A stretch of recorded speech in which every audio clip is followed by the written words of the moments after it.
सच्चा इलाज, मेहनत से मिली राहत। बहुत समय पहले की बात है। एक बड़े शहर में एक बहुत ही अमीर आदमी रहता था, जिसका नाम था राजेश चौधरी। उसके पास सब कुछ था, शानदार हवेली, बड़ी बड़ी गाड़ियां, ढेर सारे नौकर चाकर और एक बड़ा परिवार।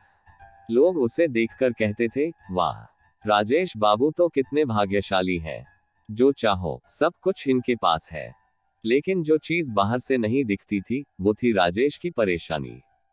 राजेश को रातों को नींद नहीं आती थी। जब कभी आंख लग भी जाती तो डरावने सपनों से उसकी नींद खुल जाती। दिन भर थका हारा लगता, चिड़चिड़ा हो गया था, लेकिन बीमारी की कोई खास वजह समझ नहीं आती। उसने शहर के बड़े बड़े डॉक्टरों से इलाज करवाया, विदेश से दवाइयां मंगवाई, झाड़ फूक तक करवा ली, लेकिन कोई फायदा नहीं हुआ। हर दिन उसके चेहरे की मुस्कान और मन की शांति कहीं खोती जा रही थी। साधु बाबा का आगमन। एक दिन शहर में एक पहुंचे हुए साधु बाबा आए। लोग कहते थे कि वो बड़े सिद्ध महात्मा हैं, जो भी उनके पास जाता है उसका दुख दर्द मिट जाता है। बाबा का नाम था सद्गुरु अनंतदास जी।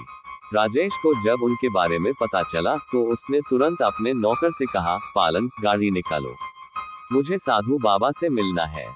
राजेश साधु बाबा के पास पहुंचा और जैसे ही उनके सामने बैठा, उसकी आंखें भर आईं।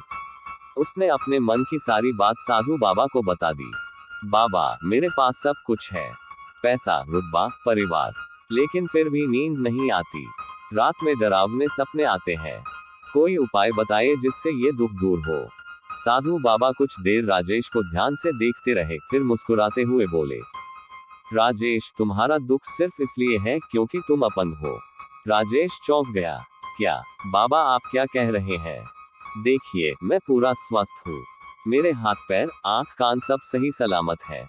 बाबा ने शांत स्वर में कहा, बेटा, अपंग वो नहीं होता जिसके शरीर के अंग न हो, असली अपंग तो वो होता है जिसके पास सब कुछ होते हुए भी वो उनका उपयोग न करे। तुम्हारे पास हाथ पैर हैं, लेकिन क्या तुम इनसे कोई काम करते हो? राजेश शर्म से चुप हो गया। वह जानता था कि वह हर छोटा बड़ा काम नौकरों से करवाता है।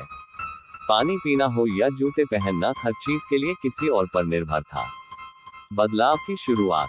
बाबा ने फिर कहा, तुम्हारा शरीर इसलिए थका हुआ महसूस करता है क्योंकि उसे काम नहीं मिलता।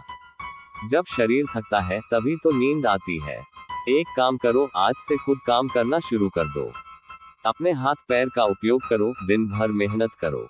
2 दिन में सारी बीमारी दूर हो जाएगी। राजेश को बाबा की बात कुछ समझ में तो आई, लेकिन यकीन नहीं हुआ। फिर भी उसने ठान लिया कि एक बार आजमा कर तो देखना चाहिए।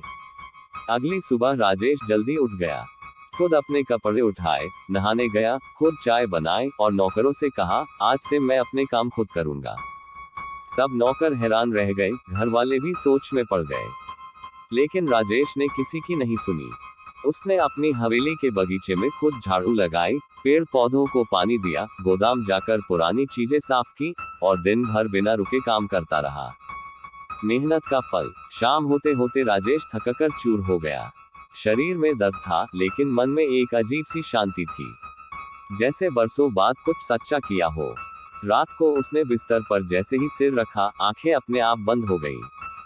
इतनी गहरी नींद आई कि अगले दिन सूरज की रोशनी में आंख खुली। और सबसे बड़ी बात, कोई डरावना सपना नहीं आया। राजेश खुद हैरान रह गया। ऐसा चैन, ऐसी नींद तो उसने बरसों से महसूस नहीं की थी। अगले दिन वह फिर से अपने काम में लग गया।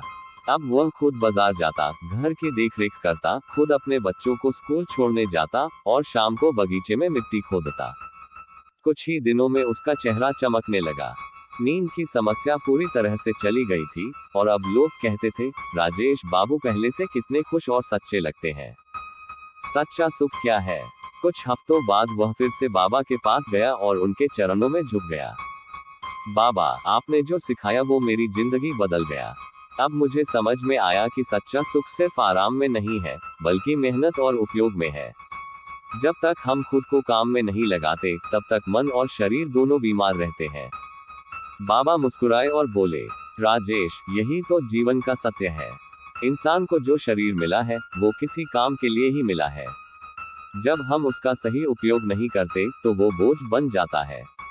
लेकिन जब हम खुद को व्यस्त रखते हैं, तो वही शरीर आनंद का स्रोत बनता है। राजेश की आंखों में कृतज्ञता थी। उसने बाबा से विदा ली, लेकिन अब वो वही राजेश नहीं था। अब वो असली सुख का रास्ता जान चुका था। कहानी की सीख। इस कहानी से हमें ये सीख मिलती है कि सच्चा सुख आराम में नहीं, मेहनत में है। शरीर का उपयोग न करना भी एक तरह की अपंगता है। जब तक हम अपने हाथ पैर से काम नहीं करेंगे, तब तक शरीर और मन दोनों थके थके रहेंगे। नींद की गोली नहीं, बल्कि दिन भर की मेहनत असली दवा है।